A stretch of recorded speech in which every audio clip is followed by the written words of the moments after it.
benefactor. Historia compartida por Abigail Rodríguez. Escrito y adaptado por Tenebris para relatos de horror. No estoy realmente segura de que esta historia sea digna de contarse, pero de cualquier manera la comparto con ustedes. Hasta hace poco tiempo era totalmente desconocida para mí y sabía ciertas cosas sobre mi padre y las anécdotas que contaba.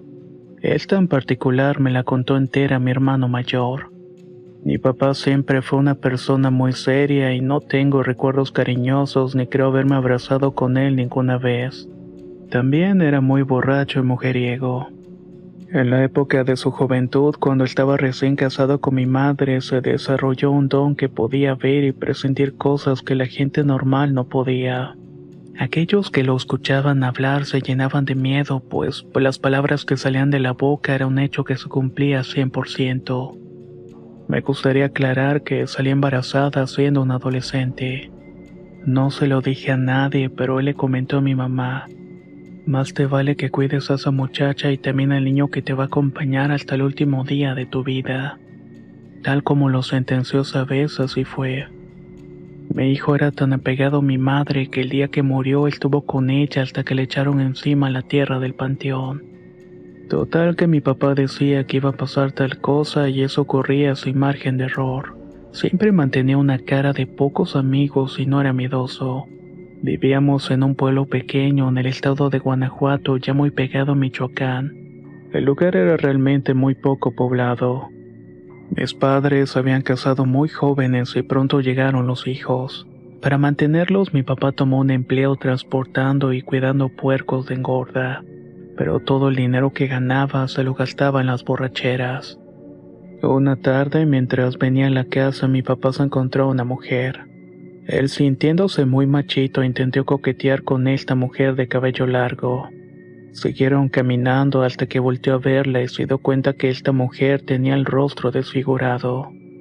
Mi papá ni siquiera se tomó el tiempo para gritar y se fue prácticamente corriendo directamente hacia la casa. Mientras pasaba por el templo del pueblo del interior salió un toro negro con los ojos rojos. El animal lo siguió hasta una huerta por la cual pasaba un riachuelo y tenía muchos árboles frutales. Justamente ahí mi padre terminó desmayándose. Por la calle que iba a la huerta había una licorería a la cual mi papá solía asistir a beber. Este lugar también tenía su historia, pues en otra ocasión un hombre trajeado invitó a tomar a mi padre.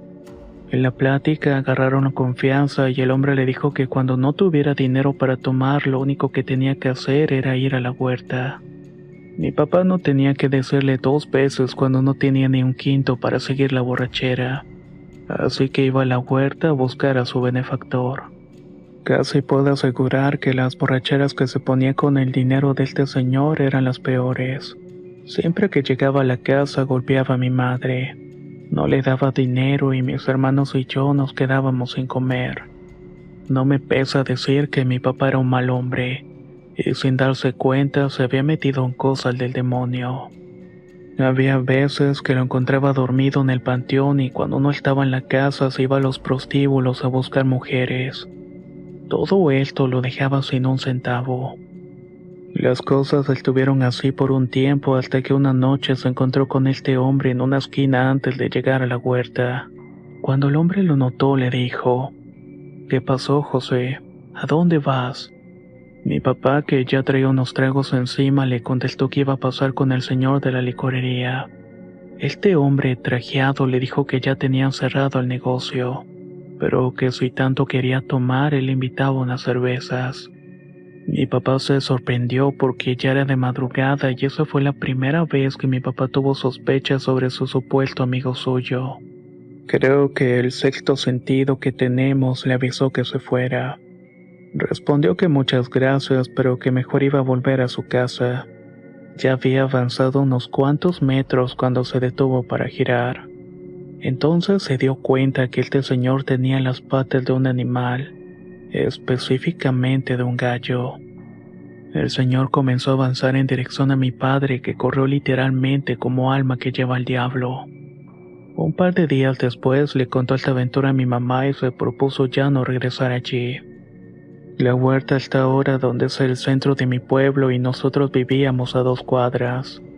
En fin, mi padre ya falleció. Un día cayó enfermo y sin más dijo que ya se iba a morir. Duró convaleciente un año en el cual no podía caminar y siempre usaba un bordón. Entre más avanzaba la enfermedad, su cuerpo se iba pareciendo cada vez más al de un sapo. Sus pies estaban delgados y el estómago era muy grande como si lo tuviera hinchado. Al final se quedó sin aire y dejó de respirar. Tuvo una vida muy dura, pero así fue como él la quiso.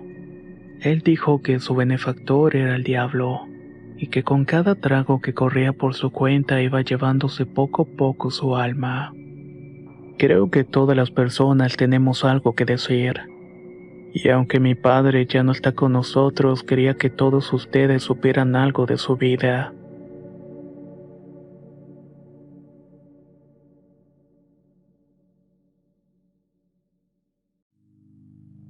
Hay muchos lugares que tienen cierta energía especial, ya sea por algún suceso que ocurre ahí o por ciertos seres que desaparecen en dichos lugares.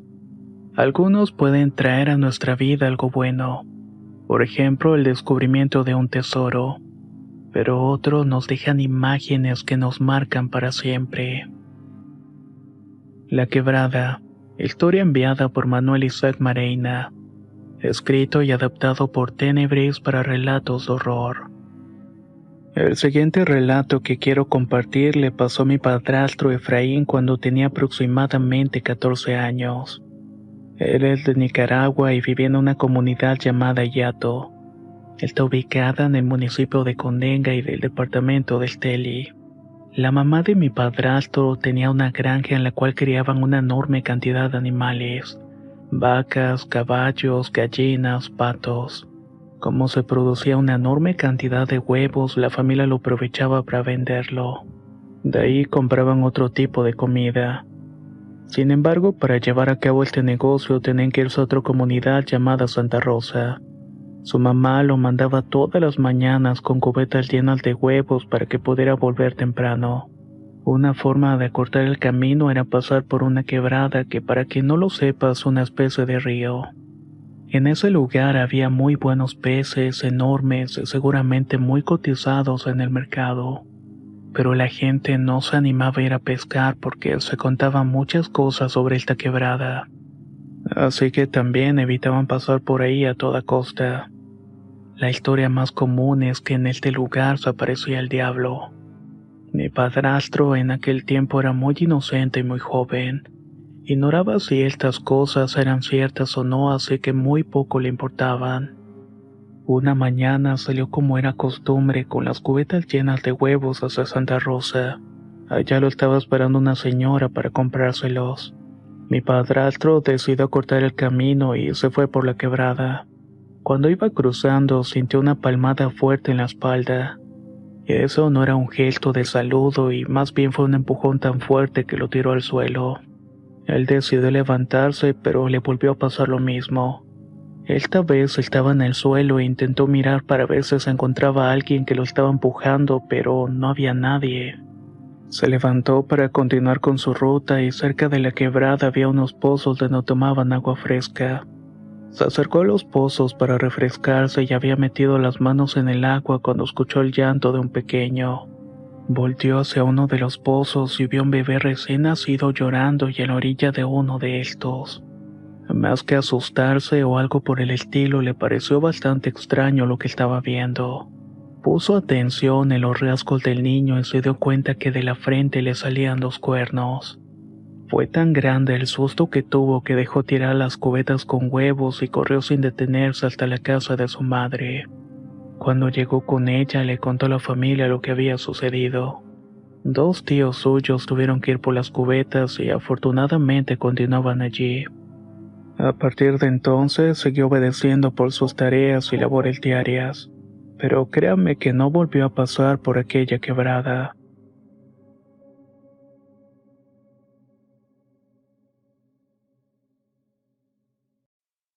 Una noche de rondín, basado en la experiencia de Alexis Moreno, escrito y adaptado por Tenebris para relatos de horror. Esto que voy a contar pasó un 29 de junio del año 2019. En esa ocasión estaba tomando el turno de noche y me tocó patrullar unas colonias bastante grandes. Todo transcurría con normalidad hasta que eso de las 11:50 se me ocurrió que daría un recorrido en una colonia que es de invasión. Esta estaba un poco retirada, pero de igual manera me animé. Agarré camino y me reporté por la radio que iría a recorrer aquel sitio. Para llegar ahí tenías que pasar por un pequeño arroyo. Prendí las callejoneras que tiene a ambos lados la patrulla para poder ver con más claridad, ya que en este sitio ni siquiera había alumbrado público. Caminé como unos 300 metros y miré un bulto negro que resaltaba entre esa oscuridad. Apagué las luces y me fui acercando despacio. Entre más avanzaba, más podía distinguirlo. Era un hombre de traje negro desde la cabeza hasta los pies. En sus manos tenía unas veladoras encendidas. Cuando abrí la puerta de la unidad para bajarme y hacerle algunas preguntas de rutina, noté que este hombre había desaparecido. Pero las velas que había visto estaban en el suelo. Me acerqué a ver con detenimiento y vi que en el suelo estaba una estrella de 6 picos y había una vela en cada punta. La estrella estaba hecha con sal, además de también tener tierra negra. Me saqué mucho de onda porque esta persona había desaparecido muy rápido. Pasé el arroyo y luego tomé una subida y cuando iba por este rumbo escuché que una mujer estaba pidiéndome auxilio. Algo curioso fue que entre más intentaba acercarme los gritos, estos se iban alejando. Seguí buscando hasta que finalmente llegué a la orilla del arroyo. Como unos 200 metros vi otro bulto oscuro debajo de un árbol al cual llamamos palo blanco. Se me erizó la piel porque no sabía qué era eso. En realidad no estaba seguro de que fuera una persona realmente. De todas maneras me fui acercando lentamente y cuando llegué a unos 100 metros pude ver claramente que esta cosa desapareció. Lo hizo como si fuera humo. De cualquier forma me acerqué al árbol y vi que estaba pintada en el tronco una cruz con el nombre de una mujer. El nombre era Blanca Estela Ruiz. Nos quedamos sacados de onda con mi compañero y nos retiramos del sitio. Decidimos reportar que no habíamos encontrado ninguna novedad. Seguí el recorrido y más adelante me encontré una persona ya mayor. Me puse a platicar con ella y todo lo que había visto en esa noche me daba vueltas a la cabeza, así que también se lo platiqué. Ella me dijo que cuando recién estaban formando la colonia en ese sitio, en el lugar donde estaba la cruz de la mujer y el nombre, habían asesinado a otra mujer torturándola de 1000 maneras posibles. Los vecinos del lugar dicen que escuchan cada cierto tiempo cómo pide auxilio, aunque ya es demasiado tarde para hacer algo por ella. Esta ha sido mi historia que me dejó pensando mucho en las cosas que ocurren durante la noche y las cuales se manifiestan en la oscuridad cuando todos están durmiendo.